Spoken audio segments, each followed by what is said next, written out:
Hello and welcome to the latest episode of Two Wizards and a Mic, where a couple of older players talk about a game that they have been playing for a long time and love. Yeah, where are those old guys? I don't see them anymore. I am, of course, Shane, and to my side here is... I'm Andrew, and today we're in different cities. Yes, we are. I'm currently abroad. I guess, well, technically, I'm on the other side of the continent, and having a bit of trouble making sure I know what time zone I'm in. Yeah, we've made it work. So here we are. And of course, this podcast is brought to you by Cawood Publishing. Go to their website at worldofmere.com. So today we're talking about magic items, and you have been so helpful and have put together a list. Because when you were putting the list together, I was actually traveling. I was in between cities. So, and you have chosen wisely. I like the ones you picked. So this is entirely his list. Maybe I'll do one in the future. Is there any update on the Kickstarter potentially? Yeah, actually today we have 4 updates. I'll do them quickly. One includes a giveaway for free books, so people might want to pay attention to that. So the first one is a Kickstarter update. We are just doing the final layout and very final edit, so the PDF is coming soon. We have an update for libraries here on the North Shore in Vancouver, North Vancouver and West Vancouver. Our Monsters of the City book is now in those libraries, which is pretty cool for the next year as part of a local authors initiative they have. And then maybe we'll get more books in the future. So that's very cool. We also have a giveaway, as I said, all 4 of the first books in the Monster series, all hardcover versions, plus a couple of our custom-made D20s, plus some stickers. And if you just go to Twitter or Facebook, I'll put the links below. You can enter yourself into that by retweeting or following us on Facebook. The other update is for 1D&D, the new version of Dungeons & Dragons coming in 2024. So far, it's a play test, and they're testing things out. We've discussed some of the ideas they have, and it's nothing's being finalized because that's only coming out in a couple of years. They said 40,000 people have done a survey so far about the new edition. The most popular idea was getting a first level feat. Not surprising. Get your character more powerful. I don't think PCs need to be more powerful, but it's not a big deal. The least popular changes were anything to do with the D20, like taking away critical hits. Right. And yeah, that was very unpopular. The Dragonborn changes were unpopular, even though I think a bonus action for the breath weapon is really good. The Ardling people didn't like, not surprisingly. Basically an angel with an animal head. The new versions they did for most of the races were quite popular, they said, but they want to replace the term race. They don't know with what. And there's not really, I thought race is not really the perfect term, but species we talked before about species. Species, technically, the way it's used now wouldn't fit either. And the reason for making this change is kind of sketchy because to me, it sounds like virtue signaling because they're talking about how there was some race problem in the game, which is not true. There never was. And these are made up creatures. There's new weapon features. There's new rules for PCs having bases coming. And that's called the Bastion system, and that's coming. So that sounds interesting. And they go out of their way in this recent update to say that they've thought of every possibility, every idea that their fans could have, and considered all the alternatives, and nothing surprises them. So that's great to hear. I am impressed. We thought of every angle, everything. Yeah. Whatever. Yeah, that's cool. I mean, some of these changes. I mean, I like the argument for species and race. I mean, that is something that I think, um, you and I kind of lean towards species because it fits better.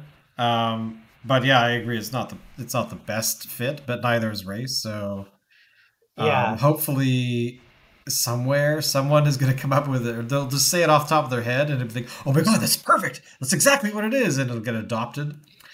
But I think they're trying to get a word where the characteristics of that creature, that race, doesn't mean anything, which I think is not a great yeah, reason, because they do mean something.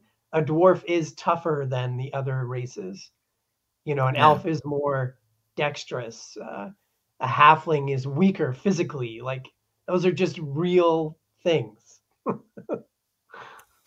I mean, the one thing I mean, out of all of this, that in the latest update here, the Bastion system, as they call Yeah. it, I guess, that is actually kind of interesting because that screams, uh, open world gaming, that kind of thing where you kind of want to have some ability to customize a location, and and having rules around that is totally awesome because otherwise, I mean, every time that we've played, if we've had a base, it's like, yes, you have this ship or you have this thing. It's a Mhm. floating castle. Enjoy. Um, but yeah, being able to customize, yeah, sure, why not? Yeah, that does sound interesting if it's done well. There's been some books by third-party companies, but I don't think anything's really worked personally. Maybe we should do it. I was just gonna say, Um, hmm, yes, but let's get to our top 10 magic items, which actually, like yes. Shane said, this time are mine, but we'll talk about it. Shane, I'm sure you have an opinion on these. So at number 10, the Broom of Flying. So this can move quite quickly, carry 400 pounds, and you can send the broom to fly by itself, which is cool. And you can have a command word that just sends it back to you. And I love this. I think it's a great iconic item. I would never give it to low level parties. Like, I'd probably wait till the party was around 10th level, because I think personally flying is really changes the battlefield too much at an early level unfairly. I was about to say that I remember in the video game Morrowind, the one of the Elder Scrolls games from, I don't know, 2003, 2004, somewhere in there. Mhm. And that game, you could acquire boots that allowed you to fly. And once you got them, you flew everywhere. Like there Yeah, was no reason to walk on the ground anymore. yeah, And it totally breaks the game because you yeah, can't, like, there's that place I have to go. I'll just fly down into where I'm supposed to get to rather than through the front door. And yeah. yeah, then suddenly you're being beaten to death by some large creature you haven't earned yet. Yeah, I think it's a bit different when someone has like a familiar or some helper, because the game is balanced usually well enough that that familiar or helper is not super powerful. So you might have Yeah. noticed when I'm dungeon master that those familiars and those helpers get blasted out of the air many times. And it looks like that. Oh, apparently the dice tell me that the familiar is getting shot at by the Yeah. the third ray eye. But yeah, I Yeah, mean the arrow misses it, but that is, and suddenly that makes turns in sense. mid-flight and turns around. It's funny that that happens quite Yeah. often. But I mean, you're right. I mean, there is. I mean, if you were against a particular foe that, say, had an army of flying minions, okay, sure. Everyone here's suddenly you have a crate of brooms that you can all use. But Right. that's kind of the point, Then you can use the brooms to try and defeat them or whatever, or have your broom stop working high above a mountain range and fall to your death. Right. But Exactly. Exactly. Flying things come with consequences, and flying objects and flying mounts, and um, yeah, I love this item. I give these to almost every witch that I have, or yeah. hag, and I other NPCs. I love them. They're amazing. I love those scenes in Harry Potter, for instance, when they're flying through London on their brooms. Well, it's interesting that in the Harry Potter world, they don't. A lot of them that have brooms don't necessarily use them outside of like Quidditch. They use them for a particular purpose. I mean, then they of course had the big battles and whatnot later on in the series, which made total sense because it's like, okay, we've got to move fast. We have to get to this location quickly, and but you don't see them like, oh yeah, I'm gonna go home. It's lunchtime. I'll see you guys in a while, and fly off somewhere. Hagrid's not flying on a broom, back to his hut every time. Yeah, exactly. It's like, oh, I'll just walk there, and I'll, they go to school in a train. I mean, it makes sense. Yeah. Well, there's rules around the kids using magic, right? So, yeah. Okay. Anyway, so number 9, bag of beans. So this has been used quite a few times in our stories. It's up to 12 beans you can plant in the dirt. You only have to wait a minute until a random effect happens. And I'll give you some examples here. So we've used this, players have used this in our parties many times. One of them is that a nest of eggs springs up, and any creature that makes it, they have to make a con save, but then they can permanently increase their ability score. But on a failed save, the creature takes 10d6 force damage from an internal magical explosion. So again, not an item for low-level parties because you're going to kill like most characters under 5th level with this. So if it goes badly. Another one, a classic one, archetypal, is that a beanstalk suddenly sprouts out of the ground and grows to a height of the DM's choice. You can't see the top, but there's a lot of clouds up there. You might want to check it out. Yeah, it goes to the next planet. Welcome to the moon. But I love these. They're really good at sometimes getting out of trouble. They're good for a spellcaster, someone who doesn't have a lot of attack spells or weapons. Yeah, they're pretty cool. And I love random effects. Some people hate that in their games because they really want to control what's happening. Personally, I like random stuff because then I have to think of a way to basically change the story with what's happened, and I like that. I like that quite a bit. You have to be more creative, and that's one of the reasons I play the game. So, well, it's like a lot of these magic items where you have the random effect tables, a deck of many things, all those kinds of stuff. You have those particular items that are that I have seen producing a lot of memes over the years where, and actually just yesterday had read it up on the phone. And of course my default is web development, but then the next one over is D&D. And I think the meme was, it's not the cool players or the cool characters that do the heroic stuff. It's the ones that pick up the randomized, whatever it might be. I think they actually referenced one of the magic items that does have a random effect, because it does give creativity off the yin yang, because suddenly it's like, oh, there's a whale now falling from the sky. Okay, great. What do we do? Otherwise it's like, okay, you defeated the enemy again. All right, fine, whatever. But I like the randomization stuff. It's amazing. Yeah. Okay, number 8, Darren's Instant Fortress. So this is a 1-inch metal cube but when you use a command word, it springs, sprouts, and polymorphs into this massive, very strong magical fortress. It's really great to get yourself out of trouble. Of course, the creature or whatever could just wait you out.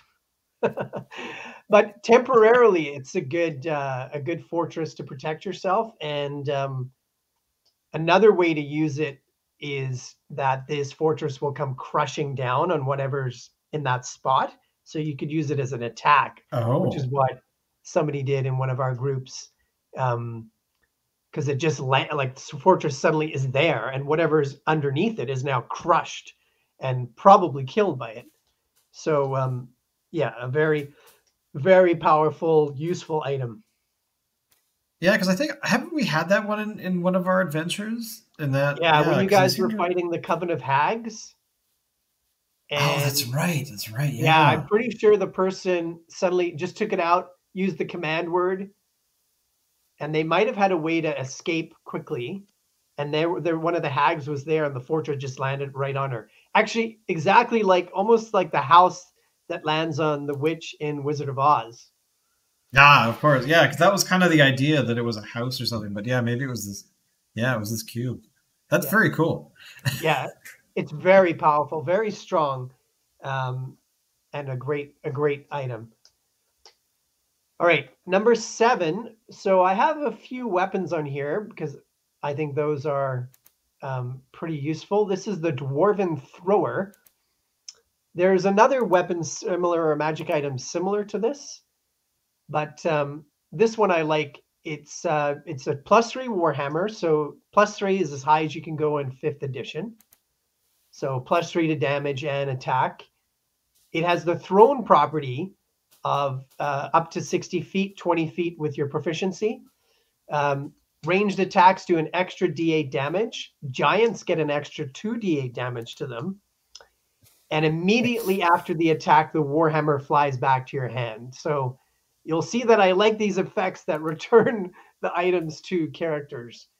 And Well, yeah. I mean, this particular one I've never actually. I have no memory of this one ever being used, but definitely, I remember there was a dagger that one of your characters had that I think you would throw it quite often, like a jade yeah, dagger or something. I've forgotten exactly yeah. what, but yeah, that's cool. Yeah, this one, it hasn't made into any of our campaigns at all. Um, be really cool for a dwarf, but other creatures too.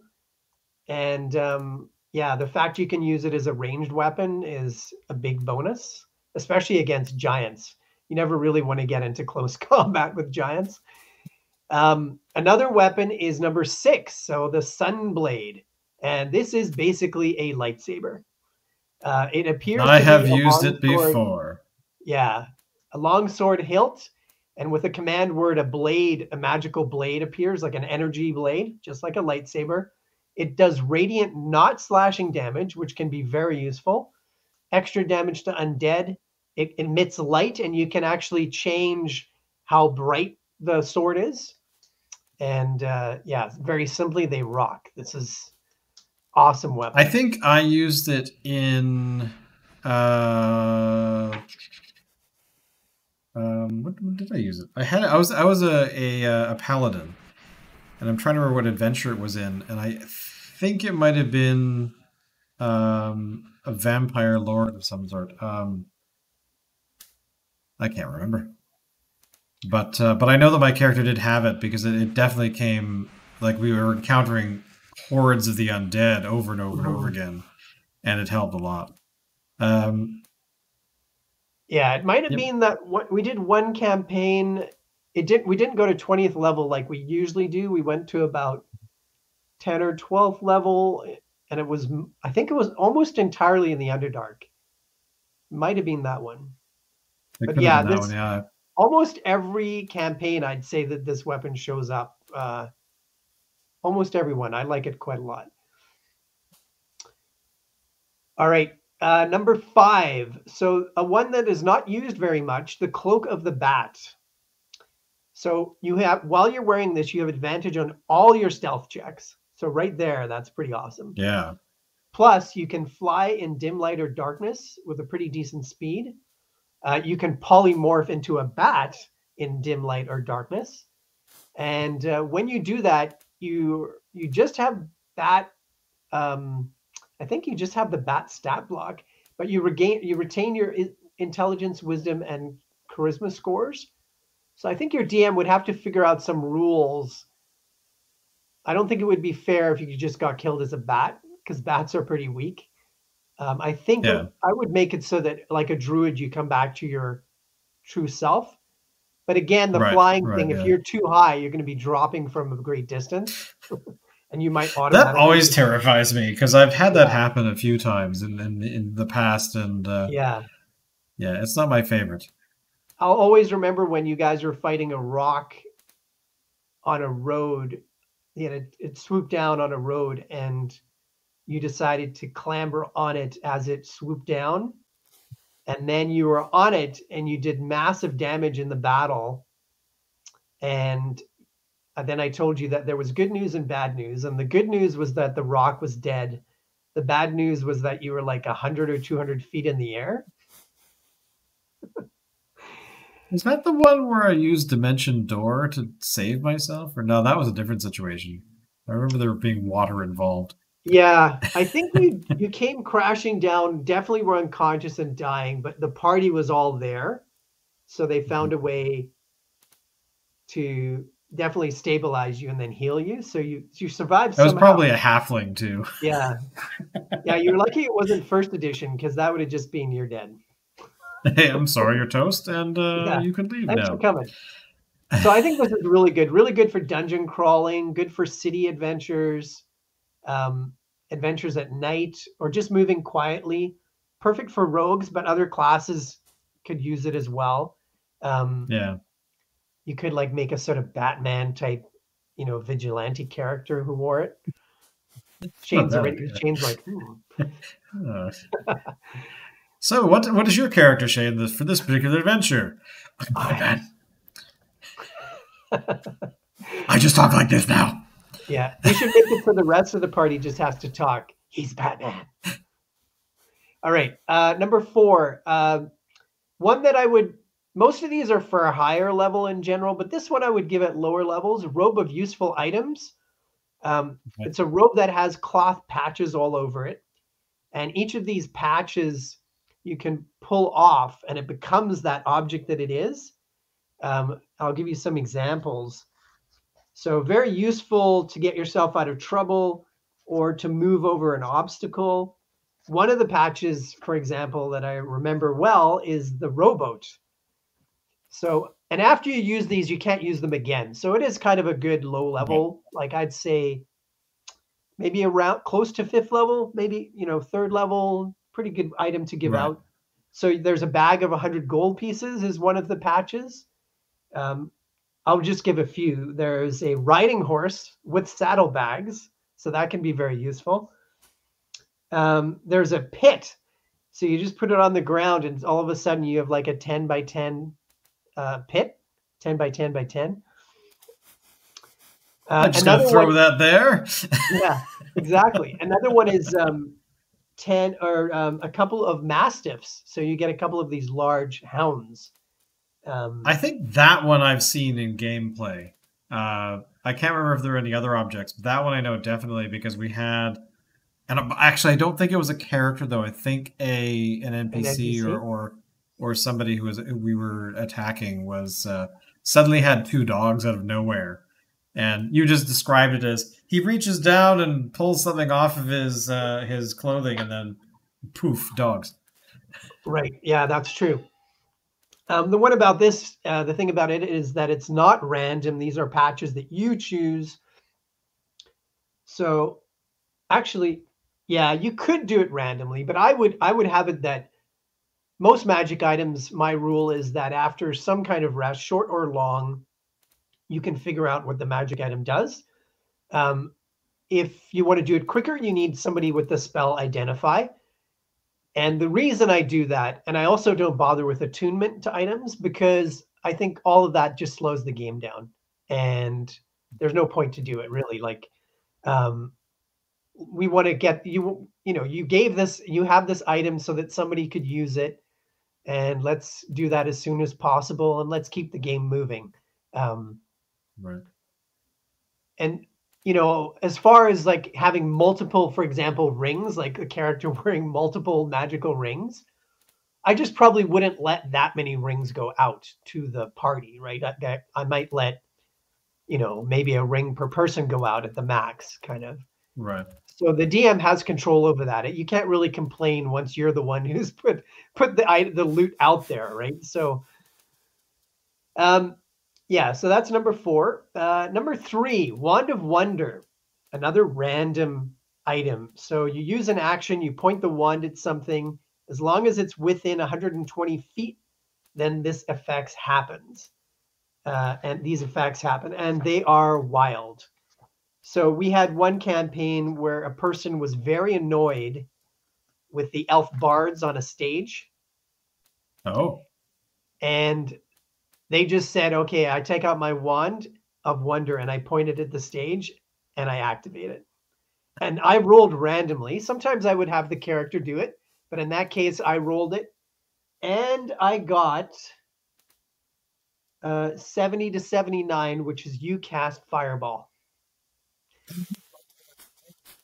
Okay, So this I remember. That was the time that you guys burned the inn down.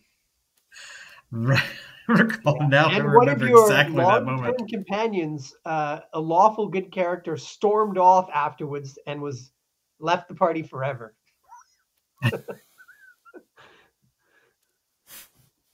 And I activate it. Boom. Oh my god. Yeah, that is a dangerous, dangerous thing. Yeah, these are good. Like the next one, if I'd rolled just a few numbers different, you cast invisibility on yourself. Oh. There's another one where that wouldn't burn down the barn or the pub. That okay, all right. Yeah, she would have just vanished, and nothing would have happened to anybody around. Another one is that you conjure a cloud of 600 oversized butterflies. Okay, that actually. Oh my god, those are the possibilities of that one. Oh yeah.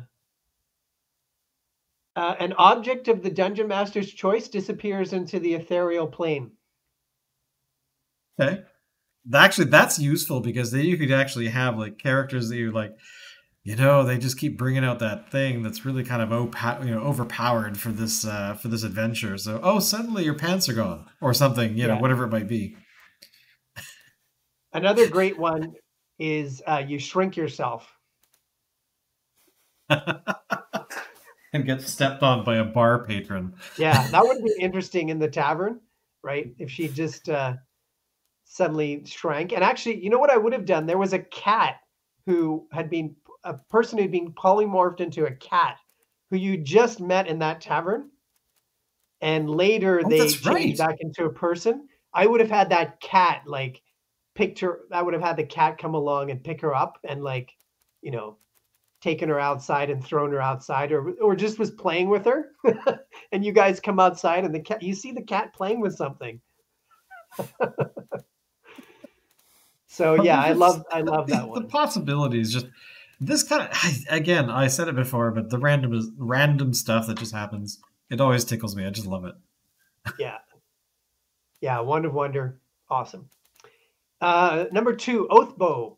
So one of the most powerful, if not the most powerful weapon in the Dungeon Master's Guide, it's a longbow. When you put an arrow into this bow, you can whisper. The bow says in Elvish, "Swift death to my enemies." When you use it, you can use a command phrase, and then the target of your attack becomes your sworn enemy until it dies, or until dawn 7 days later. So now, and you can only have one of these at a time. And then if your enemy dies, you can choose a new one the next dawn. So when you make a ranged attack against this sworn enemy, you have advantage, which is huge. They have no benefit other than if they're completely in cover. So if they're partially in cover, you can still hit them. And you suffer no disadvantage to long range. So that means with your longbow, you can shoot 600 feet. Jesus, that is actually, good Lord. Yeah, so you have advantage on this. You can shoot the arrow 600 feet. And if you hit, you do an additional 3d6 damage. I'm trying to remember if any of my characters have had the Oathbow, and I don't think so. No, I think maybe once or twice. I know that it's definitely been once. Yeah, Jen's rogue character had it in the that's what I was going to say, Jen. Yeah, the Southern Territories campaign, and that might have been maybe one other. Oh yeah, in our original campaign, just before you joined, I think somebody might have had it. Yeah, and the other thing is that while your sworn enemy lives, now this is the one negative to it, you have disadvantage on attack rolls with all your other weapons. That I did not know. Yeah. Actually. So yeah, it's really, really cool. Ideal, obviously, for someone who's an archer, like a ranger or a fighter, a rogue. And again, like a few of these items, I would not let them get into the hands of the party until their 10th level, at least, because this is super powerful. Yeah. All right. Now, at the top of our list, standing at the top, my favorite item ever since like 1978, the deck of many things, is number 1. Now, you can use a regular deck of cards, and one of the options is just to use the face cards. Now, some third-party companies, like the Deck of Many, they make their own deck of many things. So this is one of the few props that I have behind the screen because I find a lot of those aren't really practical. But this one, it doesn't take up very much space, and it gives you something to show the characters that's kind of cool. The cards technically in the story are made of ivory or vellum. 75% of the deck of many things have 13 cards. The rest have 22. So these cards have extremely powerful positive and negative effects. Half are good and half are bad. Before you draw a card, you must declare how many you want to draw. Once a card is drawn, it disappears. Unless the card is the Fool or the Jester, then it reappears in the deck. So this is, definitely my favorite item. Again, random effects that can change your entire campaign. I would change it slightly the way it works. I just have the rules that one player can choose one card each day at the maximum. I think if you do more than that, it gets a little chaotic. So that's the only change I would make. I'm going to draw cards here just to give some examples. The first one I draw is the Idiot.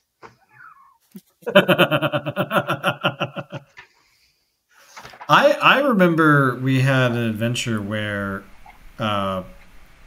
practically, I feel like it probably wasn't, this is probably not true, but my impression, my memory of that adventure was you were like it felt like every turn.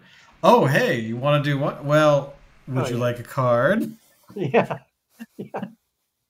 Because we had some pretty epic adventures where people were picking cards, and I think we actually had, I've forgotten why, like what the adventure was, but there was one where like several characters chose cards all at the same time, and I think we had like 3 or 4 people picking cards, and you were just like, okay, hang on, let's see what happens. Oh well, this happens first, this happens next, this happens after that.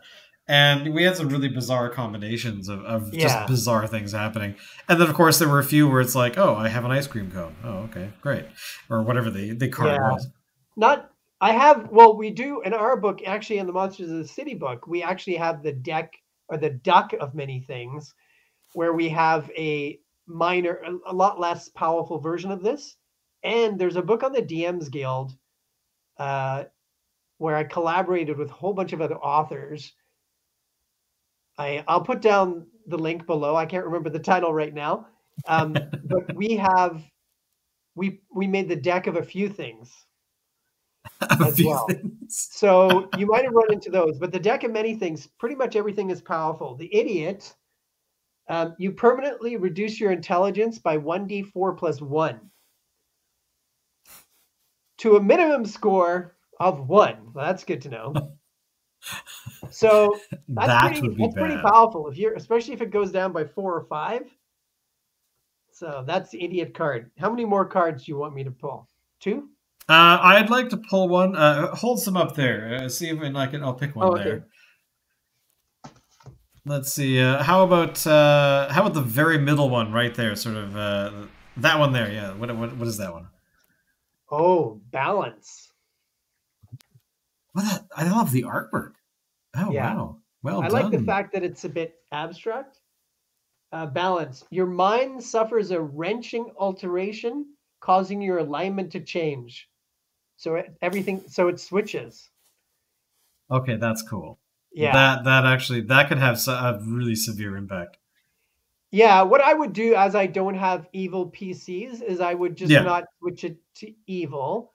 Although another option is to switch it to evil if you don't have evil PCs, and then that character now is an NPC, or even temporarily an NPC.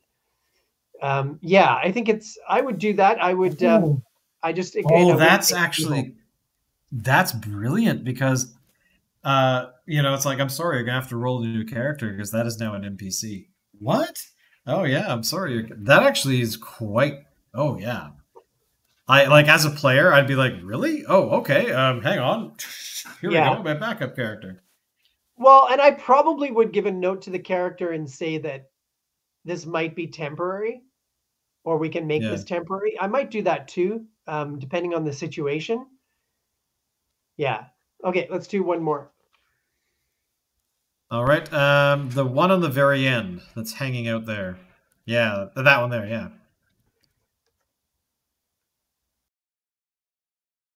Rogue. The Ooh. rogue.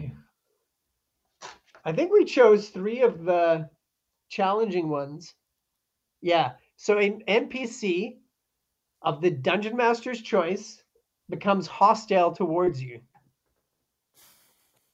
The identity of your enemy is not known until the NPC or somebody else reveals it. Oh, wow. Nothing less than a wish spell or divine intervention can cease this NPC's hostility towards you. Oh, that is amazing. Oh, I love that one. Yeah. The first, you know what first comes to my mind is I see a king in a throne room, and he's got like a crystal ball or a magic mirror, and the crystal ball, the magic mirror, suddenly shows your image and says, you know, this is your rival who's going to take your kingdom. You must destroy them. And not only do you have one king angry at you, you have whatever forces they control.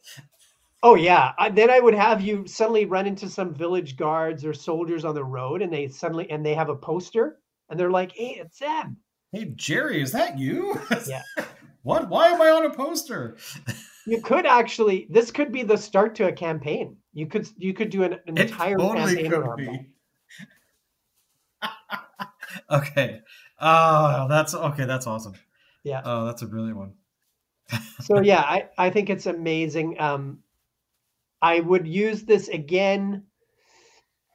I'd say maybe level 12 and up, definitely for higher level characters, because there are some very challenging scenarios.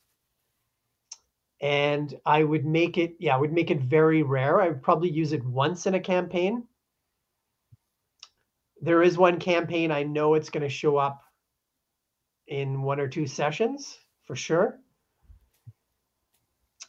All right, so that's my top 10. We'll do Shane's top 10 another time.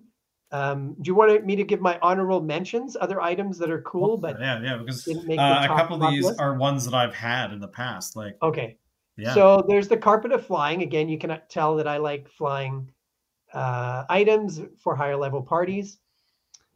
The Boots of Elvenkind, that's a great one again for low level parties. So you have advantage on stealth. I think your advantage on stealth, and part of that is that these boots, when you wear them, you make no sound. Yeah, that's the one of the ones that I've had in the past, like not recently, but many years ago.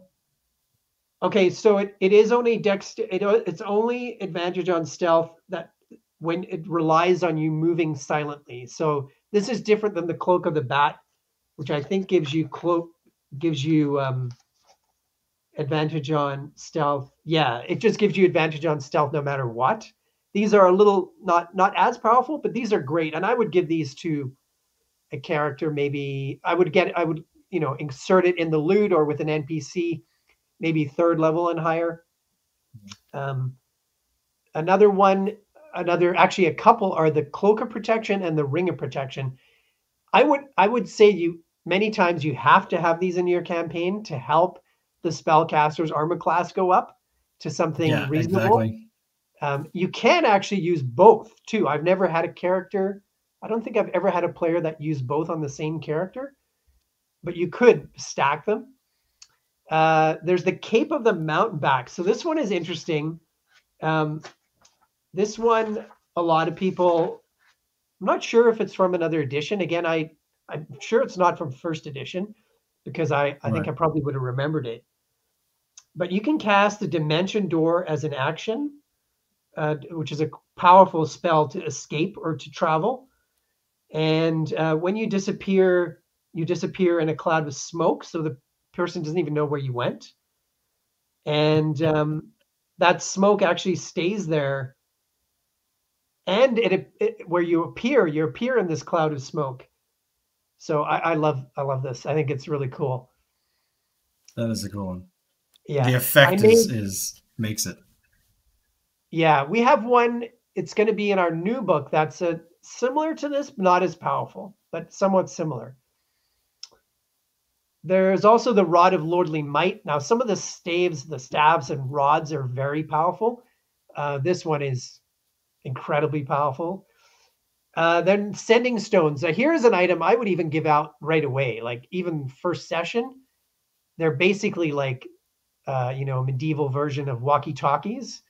So there's a pair of them, and characters can use them to talk to each other over a distance. It's not a massive distance, I believe, but it's very useful. And I drop these into the campaign usually early on. I think we've actually had them. We've used them in a heist or something. Or we were trying to steal something from a library, and we were using them. Although I didn't realize they were Sending Stones though. I think we just talked about them as being these rocks that you've used to talk to each other. Right. Yeah, it's been used in our campaigns quite a bit. I'm just going to check because actually technically the stone uses the sending spell. So just so I can give the range, I'm pretty sure there's a range on that. So sending the range. Oh, unlimited range. Wow. So that's actually shocking. Even to other planes of existence. So that's even better than I thought it was. I would still give these out because God? Is that you, God? Sorry? God, I have a favor to ask. Yeah. It's like a straight line to the DM. Yeah. I don't think they're game breaking. I think they're cool. As a kid, one of my favorite toys was walkie-talkies. When I could finally afford them. And I think it's pretty cool to have them you could use them in so many different ways. You guys, the players in our group, have used them in so many different ways. And then the last one in my honorable list is the Well of Many Worlds. So this is an item I don't even remember existing. Yeah, it has been in the game. This sounds so cool. Yeah, it's been in the game. I'm pretty sure it was in first edition. You can actually open a portal through this well, and it's basically the item is made out of silk, and it can fold up into the dimensions of a handkerchief. So you put this on the ground or a solid surface, opens a portal, and the dungeon master decides where it leads. You can use an action to close it and fold it up. And once you've opened it, it can't be opened again for 1d8 hours. So I think this is a very cool one. And one I would, again, wait till maybe 10th level because it depends what your campaign is like. But usually, if you're traveling from world to world, you're going to have to be a fairly powerful party. Exactly. I mean, because that kind of thing, you could end up in a place where you wouldn't be able to. I mean, again, if it's up to the DM, I'm sure they're going to be, a little friendly about it. But at the same time, actually it opens up to a hell dimension and there are 75,000 demons waiting to eat your face. So if you want to go there, I mean, by all means. For sure. Like if you go to hell, the abyss where the demons are, or my version of Feyland, if you're like below 5th level, you're going to die in the first session. For sure. You're just not going to survive. It reminds me of in Skyrim, there's the DLC that adds in the what's it called? Raven Rock? Yeah. The dark elf territory. And there's a different dragon. There's an additional dragon story. And you better be high level when you go there, because it's just amped up another level. Yeah. I remember actually so where have we gone, DM? Where are we now? Well, yeah. I did take a character low level, if not a very high level character there, and I turned back like after the first encounter. I'm like, oh man, I am I'll be coming here later. Exactly. It's like, oh, I'll be back with my army. I mean, a lot of these items, I mean, are I mean, that's why they are the way they are, is that they can be very powerful and very useful. But at the same time, there's that reminder of don't mess with them, because if you were really in that reality, and you wouldn't just throw a handkerchief on the floor and say, I'm going in! You know, you're going to be, unless you were absolutely desperate. But, you know, because you might land in Pillow World, for all you know. Yeah. But you have all of these sorts of features of all of these items that are very useful, can be very helpful. But every time we've talked about magic items, there's always that one it'll explode in your face. Like, I'm going to use my wand, point it at the floor, and just activate it. I'm not sure what's going to happen, but it'll be great. And again, the stuff that happens is kind of amazing. You blow up a bar, or you land in Pillow World. One of the two. Yeah, exactly. Yeah, and all can make for a fun story, you know? And that's actually the goal. I mean, you and I have talked about it. It's just a game, but the reality is that the story can be, it could be as boring or as exciting as the players want to make it. And like that meme I was talking about earlier, you know, the characters that are really cool are not necessarily the ones that are saving the day. It's going to be the ones that are like, what are these beans for? I'm just going to drop these right here. And then, you know, suddenly we're going to have a long rest here. Okay, great. I'm just going to put these beans down because they don't need them. And then you wake up and suddenly you're, you know, 70,000 feet into the sky or into space or whatever. Yeah. Why am I on a leaf and I can't breathe? But yeah, I mean, there's all kinds of great storytelling elements that can come out of all of this stuff, and it's what makes the game great, I gotta say. True. I mean, do you think that like J.K. Rowling played D&D as a kid? You know, this is how she suddenly came up with the Wizarding World. Highly possible that she experimented with it or had friends. Yeah, there are a lot of creative people who played D&D who grew up with it. Like, you know, right away I think of Stephen Colbert. On CNN, the broadcaster, what's his name? Anderson Cooper is another former D&D player. Of course, Jon Favreau, the famous director / actor, he is a big D&D fan and grew up with it. Yeah, there's a lot of really creative people back in the 70s and 80s started with the game, and I'm sure there's going to be new artists who just discover it today. Yeah.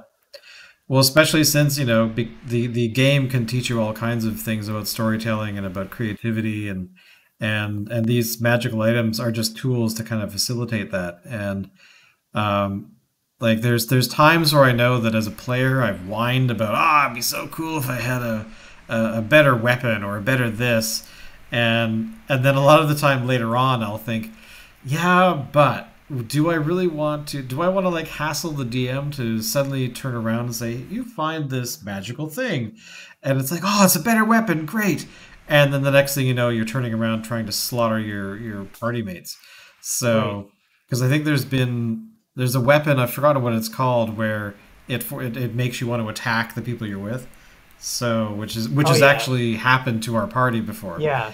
And there was a great character that had a great description, like his face was partially missing and stuff. I've forgotten what the character's name was, but that weapon came into play and caused the player to leave the party. like was horrified at their behavior after the spell was broken or whatever happened, or the item, the axe or whatever it was given to somebody Yeah. else, and they were like, "Oh my god, I can't believe I did that," and the character was out. So Yeah. yeah, it was kind of Yeah. awesome. That's a good point. There are cursed items, Yeah, and a great one is the Berserker Axe, the one you're talking about. is that what And that's called? that's Yeah, that yeah, was and that's deadly. appeared a few times. I use those once in a while, and we have some new ones coming in. Not the fifth book that's just about to come out, but the book after that will have some cursed items. And another thing, good point you made is that a good DM will consider who the characters are in the campaign and put items that that would be good for them, right? So if you have, for Yeah, example, a cleric, a wizard, and a rogue, and at low levels, it'd be cool for that cleric to find the Mace of Smiting, a good weapon they could use, and it's good against undead. The wizard, like I said before, a ring of protection or a cloak of protection at a low level would be really helpful. The rogue, the boots of Elvenkind are a pretty cool thing for a rogue to have.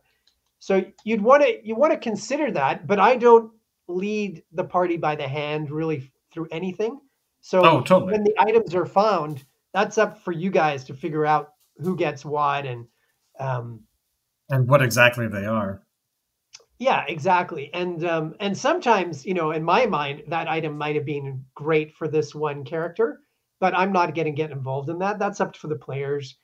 I mean, my whole attitude towards being the dungeon master is that I'm presenting with you, giving you a scene, giving you a world, and then you guys go and have fun in it, and I'm just going to watch. And and Well, as you interact, the world's going to interact with you, but really, this is your choice. I'll never forget when that Berserker axe came into play. Um, the character that picked it up and started using it, the player knew what it was. They picked it up and they realized very quickly that, oh, I Yeah. just did something bad, and then I think they dropped it, and I think my character picked it up, and I'll never forget the look on your face. Oh, do you? Like, Yeah. I'm like, yeah. And then I started to attack somebody. Yeah. But something happened where I didn't have it very long, so I didn't have to leave the party. But yeah, Yeah. it's kind Yeah. of I awesome. still remember that very clearly because also that was the only time I think we've had a fight in something that was underwater, under Yes, a, yeah, a building, like a temple under the water, yeah, sunken temple. So yeah, I remember that really well because the whole time you guys were adventuring, there's the knowledge that as soon as you open a door anywhere, water's coming in. The ocean is coming in. yeah. It was I remember that because it was really, because here's the thing. At the end of the day, I remember it because it was fun. Yeah. Like it was something that we all did together that was very cool. And now, like, it's been probably, it's what, 2 years. That was in person. We were actually in person. Yeah. So Probably it 3 or 4 years. was, Yeah. yeah, so it was a blast, and I'll always remember it fondly. Like, remember that time that stupid axe came in, and like the character, like, just because the character was lawful good or whatever, suddenly they're like, "I'm sorry, I have to. I'm running away. That was horrible. I don't know what happened." Because they were unaware, I think, at that point. I mean, the player knew what was going on, but the character themselves was like, I'm so sorry," and then disappeared, which then leads to, you know, three adventures later, that Yeah. character could return as an NPC, and people go, "Oh, hey, wait a minute, this guy was cool," and then could relate that story to a different party entirely. Yeah. I'm pretty sure actually that night we only had 2 or 3 players. And so not only do I usually sometimes let players play an NPC if we don't have as many players, but in that case, I'm pretty sure they actually played another character Yeah, and a new character they created. And what ended up happening, if I remember correctly, is they attacked their own. They had, because of where they were and because of the cursed item, they attacked and killed their own character. yeah, exactly. Yeah, Like that. Like this. It was so bizarre, yeah, but again, awesome, because yeah, it's a great encounter. It was an interesting thing, and and your brain had to think, what is going on? Why is this happening? Oh, I have to help, and those kinds of things. Yeah. So yeah, it was so cool. But yeah, I mean that's the brilliant part of using tools like different magical items and taking the chance that maybe the item you've picked up, if you don't know much about it or don't have a character, that can be like, oh, actually, wait a second, that's no, don't touch that, which would be almost very, very rare, but could happen. But I'm going to pick that up and see what happens. It's like dropping beans.